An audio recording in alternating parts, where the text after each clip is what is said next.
According to the National Library of Medicine in 2020, nearly 70% of all those released from jail reoffend within the first 3 years. That means that for most inmates, jail is not the end of their punishment, but simply the start of a cycle they cannot escape. Now, I'm going to assume I'm not sitting in the room with any criminals. However, this issue affects each and every one of us. Our taxpayers fund this broken system, our community members deal with the consequences of reoffending, and our country continues to fall behind other nations that focus on true reform. Through my research in prison systems and how other countries handle rehabilitation, I have found that true reform is not always just about having more compassion, but simply using our resources smarter and more efficiently. The prison system in America needs reform now, in the form of better rehabilitation inside of prisons before the effects are too profound. Today we are going to be talking about why drug programs inside of jails are necessary, how a restructuring of the penal system could have positive effects, and the benefits to taxpayers and community members.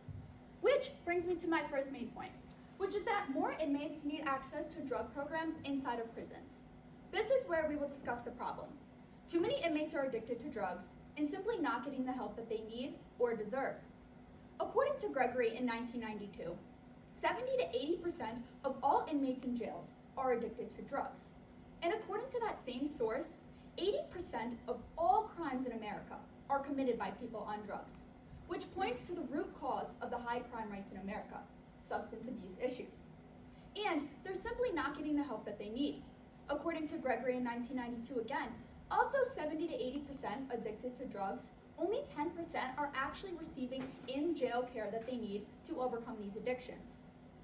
In addition, according to Widra in 2024, less than 2/3 of jails even screen or evaluate inmates for substance abuse issues upon arrival. This means that most jails are turning a blind eye to this issue and ignoring the root cause of the high crime rates. Which brings me to my next main point, which is the cause. Which is that in America, we focus on punishment over rehabilitation. We will now discuss how a restructuring of the penal system to separate the two could have positive effects and an international example of this. According to a 2017 TED Talk, Matthews explains how in America we focus on punishment with the side of rehabilitation, and that true rehabilitation has never really been attempted before. He argues that we should keep violent offenders locked up, while giving nonviolent offenders a chance at life again. I know you're probably sitting here thinking that violent offenders should not get the second chance at life. And yes, I completely agree with you. I'm not arguing for murderers or rapists to have the second chance. However, the reality is most inmates in America are nonviolent offenders. Some of the most common offenses are white-collar crimes and drug possession crimes, and these people do deserve a second chance. A great international example of this would be Sweden. In 2020, Akhtar explains how Sweden has this idea of open prisons. Essentially, the inmates get to wear their normal clothes, cook, clean for themselves, and live in dorm-style situations, kind of like what a lot of us are doing here in Clemson. But the main distinction is that they are receiving daily care that they need. Whether that be therapy for addiction, mental health, behavioral therapy, really anything that they need, they are receiving this on the daily. And in just 1 year of Sweden implementing this, the results are really profound. Their inmate count in the country went from 5,722 to just 4,500.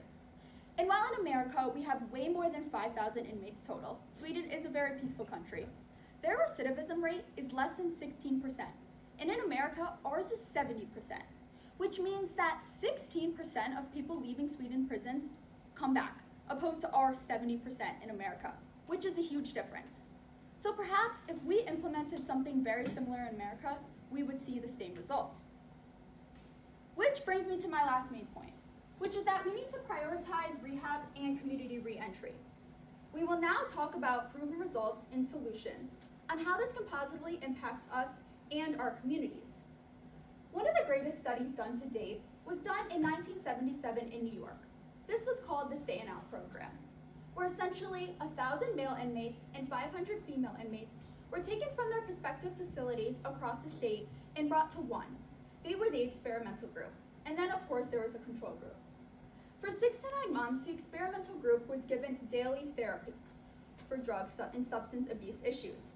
And in just 6 to 9 months, out of the 1,000 males, only 27% ended up reoffending versus the 41% in the control group. And for the 500 women, only 18% ended up reoffending versus the 24% in the control group, which, as you can see, is much less than the 70% we have today. This is the largest scale study done to date, and perhaps if we implemented this across America, we would see the same results as they saw in 1977. It also makes our streets a lot safer. Like I mentioned earlier, if 80% of all crimes in America are committed by people on drugs, and we actually help them overcome their addiction, the crime rates would subsequently drop drastically. It's also going to be a lot cheaper. One of the main arguments against prison reform such as this is that it's expensive. And yes, the therapies, the medicine, and the therapists can be very expensive to implement. But what's more expensive is our taxpayers funding these prisons year in and year out. Like I said earlier, 70% of people end up back in jail. So they're in and out of jail their entire lives. We have to give them 3 meals a day, put the clothes on their back, pay for the corrections officers, the facilities themselves, and overall, it's extremely expensive. So if it's more of a one and done process, and these people don't have to go back to jail time and time again, we are going to end up saving so much money. According to Octar in 2020 again, a specific county in America, they paid on average $2,560 per year just going to prison taxes. And 6 months after mental health therapy was introduced in their facility, they only ended up paying $2,416 the following year. And I know you may be sitting here thinking $100 is not a big deal. And while that may not be for you, for some people $100 is a lot, especially in underprivileged communities.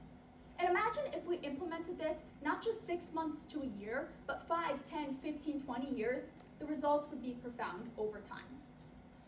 So, all this to say, prison reform is necessary because drug programs reduce recidivism, restructuring punishment helps nonviolent offenders regenerate successfully, all while taxpayers save more and our streets become safer and better for all of our community members. What you can do to help is inform the public. There's overall a lack of knowledge about this, and the more we help inform, the more people are wanting to help. You can also help donate to these programs. Again, it can be pretty expensive to implement, so every little bit helps to kickstart this all across America. Because at the end of the day, these nonviolent offenders are simply struggling with addiction, something that any one of us could easily face. And instead of locking them up and throwing away the key, if we actually help to rehabilitate them, we could give them a better chance at life. Thank you.